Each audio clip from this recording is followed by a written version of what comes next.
बरं झालं बाई यो पाणी पडला नाही तर या ऐकून खाली जरच वाळलं होतं बरं ती इले कूच झाले असं ना आता घ्या भाकर खाऊन चला अहो त्यांना मारून घेऊ आपण त्याच्यावर पडू द्या पोरं गेलं शाळेत. हा हो घ्या अजून हो कुठं लक्ष आहे तुमचं काही नाही. तुम्हाला कोणतरी काही बोललं वाटतच आहे ना तुमचा चेहराच सांगतो मला कोण बोललं हा नाही ग कोण नाही बोललं. कोणी बोललंच तुम्हाला तरी ते बँकेवाला आलत सकाळी तो म्हणे मागच्या वर्षी तुम्ही कर्ज भरलं नाही, या वर्षी जर कर्ज नाही भरलं तर वावरावर जप्ती अहो आणली. यो मालपाना कसा आला तर एवढं काय टेन्शन घेता तुम्ही नाही हे तू खरं बोलली. या वर्षी देव बी आपल्या बरोबर आहे ना. काय कपाशीला कायद्या लागल्या मका कशी आली मस्त पण सगळी मोठा लेबर या वर्षी 3 महिने तर मक्का कडून पैसे ठेवून टाकू. देवाना लय ऐकलं नव्हता. टाकतो हातात पण टाक.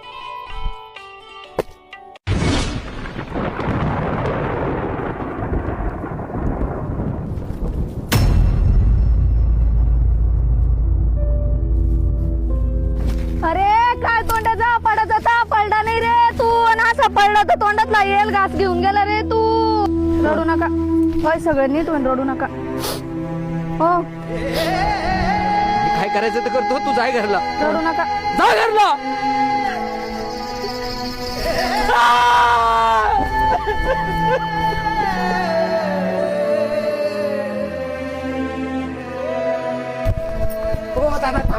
काय कराल तुम्ही हा काय करायला फाशी घेऊन काय राहिला? कराल हा? तुम्ही? फाशीच घ्या ते नका घेऊ ते नाही ना कसं रे तिथे तुटून जाईल हे नायलनच्या चोरीनं घ्या आणि कचकन घात तुटून येणं एका मिनिटात मारशा लगे झटपट ताई सोडा त्याला मरू द्या. पण मला सांगा तुम्ही आत्महत्या केला ना काय करत सरकार लेतले एखादा लाख रुपयाचा चेक तुमच्या हातात तोंडावर फेकन दुसरं काय करत सरकार काय करू सांगा ना मग.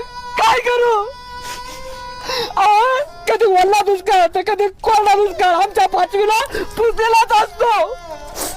आणि शेतकऱ्याच्या दुःखाचा कोणालाच विचार नको. पाठीमागे क्रिकेटच्या मैदानावर बॉलचा लागून एक क्रिकेटर शहीद झाला. त्याचं दुःख साऱ्या जगाला झालं, आम्हाला झालं, तुम्हाला झालं. अरे पण ओला दुष्काळ कोरडा दुष्काळ या दुष्काळाच्या बॉन्सर लागून कित्येक वर्षापासून माझा शेतकरी मरतोय. त्याचं दुःख कोणालाच कसं होत नाही रे. कोणालाच कसं होत नाही. पाठीमाग क्रिकेटच्या मैदानावर 100 धावा पूर्ण केल्या म्हणजे भारत रत्न दिला जातो. अरे पण उन्हा तानामध्ये माझ्या शेतकऱ्याच्या माझ्या बापाच्या त्या नागरा मांग त्या अवता मांग हजारो धावा पूर्ण होत्या. त्याला कसा भारत रत्न दिला जात नाही रे. कसा भारत रत्न दिला जात नाही. तर तुम्हालाही सांगतो शेतकरी बंधूंनो कितीही संकट येऊ द्या पण आत्महत्या हा त्याच्यावरला पर्याय नाही. तर आपण शेतकऱ्यांनी सगळ्यांनी एकजूट व्हायला पाहिजे आणि आपल्या न्याय हक्काची लढाई लढायला पाहिजे. शेतकऱ्याला न्याय मिळालाच पाहिजे.